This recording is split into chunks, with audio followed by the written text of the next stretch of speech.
ఈ రోజు మన ఇండియాలో చాలా బాధాకరమైన ఇన్సిడెంట్ జరిగిన రోజు ఇదే రోజు February 14, 2019 చాలా మంది ఫ్యామిలీస్ లో చీకట్లకు అమ్ముకున్న రోజు ఇదే రోజు 40 మంది CRPF జవాన్స్ ఒక టెర్రరిస్ట్ అటాక్ వల్ల చనిపోయిన రోజు. ఇది టెర్రరిస్ట్ జరుగుతుందని మన ఇండియన్ ఇంటెలిజెన్స్ ఇన్ఫర్మేషన్ ఇచ్చినా సరే ఈ ఇన్సిడెంట్ జరిగింది. ఈ టెర్రరిస్ట్ ఎవరు, ఈ టెర్రరిస్ట్ అటాక్ చేయడానికి హెల్ప్ చేసిన వాళ్ళు, ఈ అటాక్ తర్వాత మన ఇండియా తీసుకున్న రివెంజ్ ఏంటి అనే అన్ని విషయాలను మనం మాట్లాడుకుందాం. February 14, 2019 అదే రోజు మధ్యాహ్నం 3:15 CRPF కి సంబంధించిన కాన్వే జమ్మూ నుండి శ్రీనగర్కి బయలుదేరింది. ఈ మొత్తం కాన్వేలో మొత్తం 78 వెహికల్స్ ఉన్నాయి. అందులో 2500 మంది సోల్జర్స్.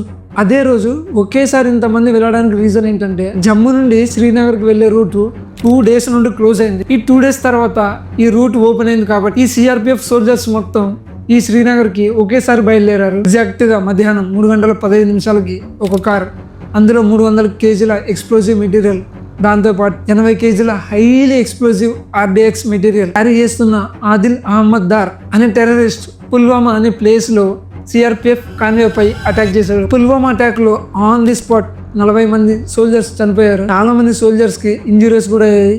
ఈ ఇన్సిడెంట్ తర్వాత ఇండియా మొత్తం ఒక్కసారిగా అలర్ట్ అయింది. ఈ చనిపోయిన సోల్జర్స్ యొక్క ఫ్యామిలీస్ యొక్క బాధ అనేది మనం దాన్ని వర్ణించలేము.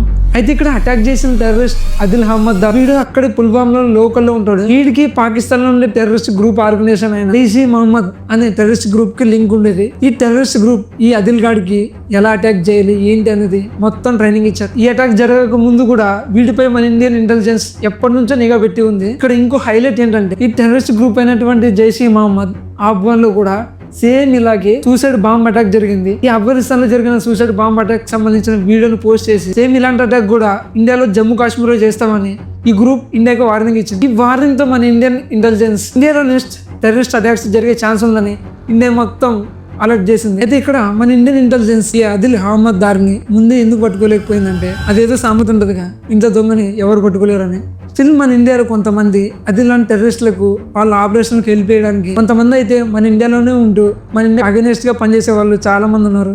వీళ్ళందరినీ ఏదో ఒక రోజు ఈ ఇన్సిడెంట్ జరిగిన తర్వాత పాకిస్తాన్ ఈ అటాక్ కి మాకు ఎలాంటి సంబంధం లేదని ఒక స్టేట్మెంట్ ఇచ్చింది. సో ఇండియా ఈ అటాక్ పై ఎలాగైనా రివెంజ్ తీసుకోవాలి స్టార్ట్ చేసిన ఆపరేషన్ పేరే బాలాకోట్ ఎయిర్ స్ట్రైక్. దీనికోసం Indian air force Mirage 2000 fighter జెట్లని రెడీ చేసింది. ఈ ఫైటర్ జెట్స్ మన border line of actual control cross చేసి పాకిస్తాన్ బాలాకోట్ లో ఉండే టెర్రరిస్ట్ క్యాంపుల్ని వెతికి మరీ అటాక్ చేసింది ఇండియన్ ఆర్మీ. చేసిన ఈ ఆపరేషన్ లో 300 నుండి 350 మంది టెర్రరిస్టులను మన ఇండియన్ ఎయిర్ ఫోర్స్ లేపేసింది. మన ఇండియన్ సోల్జర్స్ ను, మన ఇండియన్ సిటిజన్స్ ను పాకిస్తాన్ టచ్ చేస్తే ఎలా ఉంటుందో జస్ట్ ఒక శాంపుల్ గా పాకిస్తాన్ చూపించింది ఇండియా. ఇక్కడ మన ఫ్యామిలీస్ తో చాలా హ్యాపీగా ఉంటున్నాం అంటే చాలా మంది సోల్జర్స్ వాళ్ళ ఫ్యామిలీస్ కి దూరంగా ఉండి వాళ్ళ ప్రాణాలను కూడా లెక్క చేయకుండా బార్డర్ లో మన కోసం డ్యూటీ చేస్తున్నారు. So please respect them.